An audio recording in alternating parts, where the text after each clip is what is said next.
14 প্রকার পুরুষকে, 14 প্রকার মহিলাকে, মহিলাদের জন্য 14 প্রকার আর পুরুষের জন্য 14 প্রকার।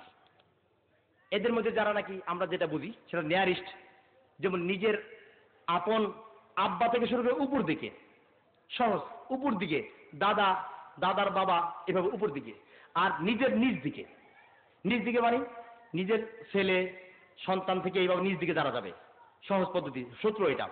নিজের পিতার বা মাতার আত্মীয় এইভাবে, দাদি নানি এইভাবে, আর নিজের মায়ের যারা আছে তাদের এইভাবে। আল্লাহ তাআলা এইভাবে পুরুষদের 14 প্রকার নারী, যেমন নিজের স্ত্রীকে দেখতে পারবে, নিজের বোনকে দেখতে পারবে, ভাগ্নিকে দেখতে পারবে, নিজের নাতনিকে দেখতে পারবে, নিজের দুধ বোনকে দেখতে পারবে, নিজের নাতনির নাতনিকে দেখতে পারবে, নিজের এইভাবে নিজ দিকে যারা যাবে তাদেরকে দেখতে পারবে। আবার উপর দিকে দেখতে পারবে নিজের দাদিকে, নিজের নানি, খালা, ফুপি, হ্যাঁ খালা ফুপি, কিন্তু চাচিকে না। চাচার বউ, এক লোক আমার বিয়ের মধ্যে 2 জন লোক রাগ করে চলে গেছে, আমাকে জিজ্ঞেস করে ভাতিজা আমি বউ দেখতে চাই। আমি বললাম নাউজুবিল্লাহ, আপনি বউ দেখবেন, আপনার তো দেখা না যায়। বলে কি আমি চাচা হয়ে বউ বাতিদের বউ দেখতে পাবো না, যে কথা হলো? চাচা তো বাপের মতো। আমি বললাম ইম্পসিবল, ইসলাম এটাকে হারাম করেছে। তারা বললো এটা কেমন কথা, এটা কেমন ইসলাম? আমি বললাম হ্যাঁ এটাই আসলে ইসলাম। তারা রাগ করে চলে আসলেন, তারা আর কোনো কথা বলে নাই, তারা চলে আসছে। তো এইভাবে ভাতিজার বউ দেখা বা চাচার বউ দেখা এটাও জায়েজ নাই, এটাও ইসলাম হারাম করেছে। আজকে আপনার আমার সমাজে অধিকাংশ মেজরিটি পার্সেন্ট আমরা কই থাকি? বাংলাদেশের বাইরে থাকি।